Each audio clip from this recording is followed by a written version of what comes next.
not going to play this video. Pretty much, I'll just summarize it right now. Chris Hedges says that a viewer asked him, this is again from 23 really amazing interviews series that The Real News had done. They ask him, do you think that the US would ever attack Iran? And he says, no, maybe the Israelis would want it, but the US, and he says like, people in Pentagon wouldn't want to do that. And that's also been I kind of strongly agree with what he was saying there. I just wanted to see if you want to elaborate or if you don't agree with anything.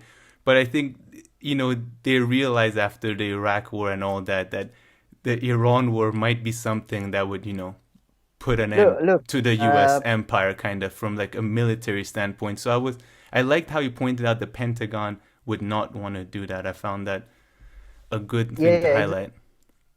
uh, actually, that's I think Caspian Reports, which I mentioned earlier in this Progressive World episode, does a great video about that. That mentions that I think US runs war games, and I think the last war game they publicly disclosed, like there was this war game in 2005 or something they ran, where the guy he said like minimum 30,000 something dead U.S. soldiers if they attack Iran, and then they had to basically they changed the guy twice to get the right result for their war game.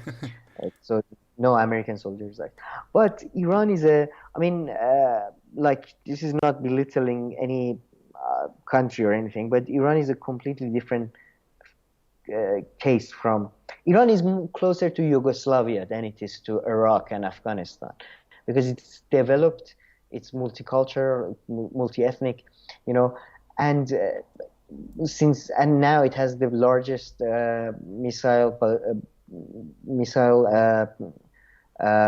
number of Arsenal. missiles arsenal in Asia. So again, like there is a question, U.S. military is far, far, far superior. But Iran is their masters at asymmetric warfare and guerrilla warfare, and the positioning of it's a very massive country with all the military bases spread around. They have complete access to the Persian Gulf. Like it's not like Iraq where there is a tiny river. You know, when Saddam was threatening to close the Persian Gulf, everybody knew was that he was just, it's never going to happen. He doesn't have any access to that. But Iranians, they can, according to reports, I mean, it won't be for long. It will be for a day. But the attack on the U.S. prestige and would be too much.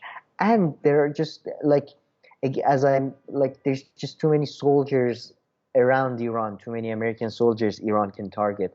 And as Chris Hedges mentions, like Iranians have made it clear that if U.S. does a full-on military attack, they'll turn green zone in Baghdad into dust, basically. So I mean I never thought Iran and US I think are always it's like Soviet Union and China and US. It's more talk and maybe it gets hot in a very like there may be a military attack, sort of a strike against the site or something. But I think that would be the maximum of it, the highest sort of. I think it's gonna like it's with Iran and US is always gonna be mostly the sabotage, assassination, that type of thing.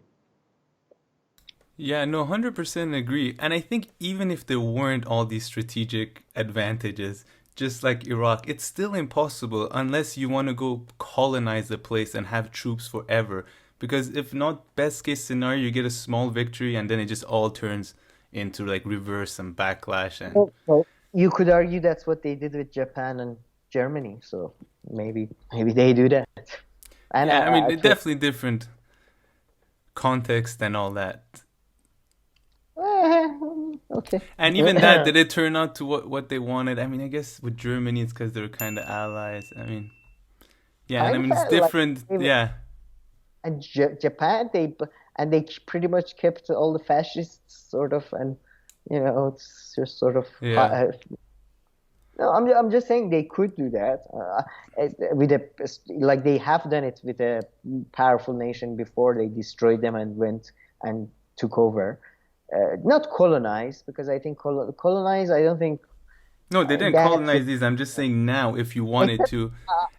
No, except Israelis, nobody colonize anymore, Yeah, as no, in I they know go for to sure. Syria or But I'm something. saying, like, let's say if they wanted to keep control of Iraq, they would have probably had to have troops there and American presence there But they forever. do have, But I so mean, they do. forever and also even more than that, I guess go beyond troops and just start to pretty much want to run the government, everything. I mean, just I colonize mean it that, pretty much. well, after a while, I mean they have about, I don't know how many troops they have in Germany, but you don't, after a while you don't need to have that many Yeah, troops.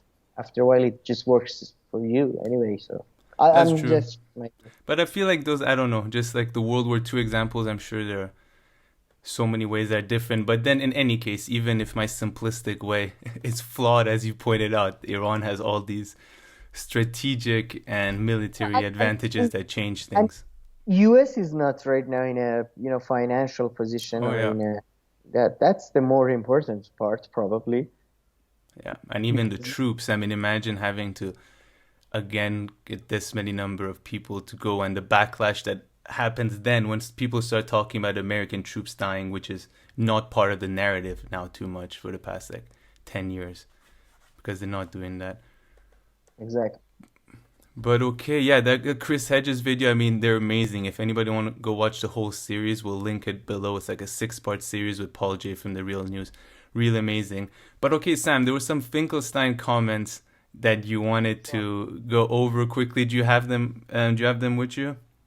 Yeah, yeah, sure, I'll Yeah, have so them. these So were, I'll just add the context. These were below a video that we had made before this whole flare up between Israel and Palestine. And it was just only about how Norman Finkelstein was even denied volunteer job as a teacher in Chicago. But yeah, please go ahead. So we had a commentator, John Lenihan, sorry, and he said that he's abusive to Holocaust survivors, and then you were like, no, I don't think Yeah, he's he said abusive. Norman Finkelstein is abusive, right? Yeah, yeah. Yeah. And I must say, I don't think he's abusive. I think abusive is a very strong word, but I mean his tone. You must agree that his tone and the way he talks to people, he can be very Sure, yeah. uh, assertive, let's say. I love it. I personally love it. I think like Christopher Hitchens, Norman Finkelstein, Chris Hedges to a lesser extent, Yeah. all these people are very assertive in their arguments and very. But I love it. But you can't deny that it's somewhat like But he like abusive, I think it's just the term abusive that threw me off with his sure. comment.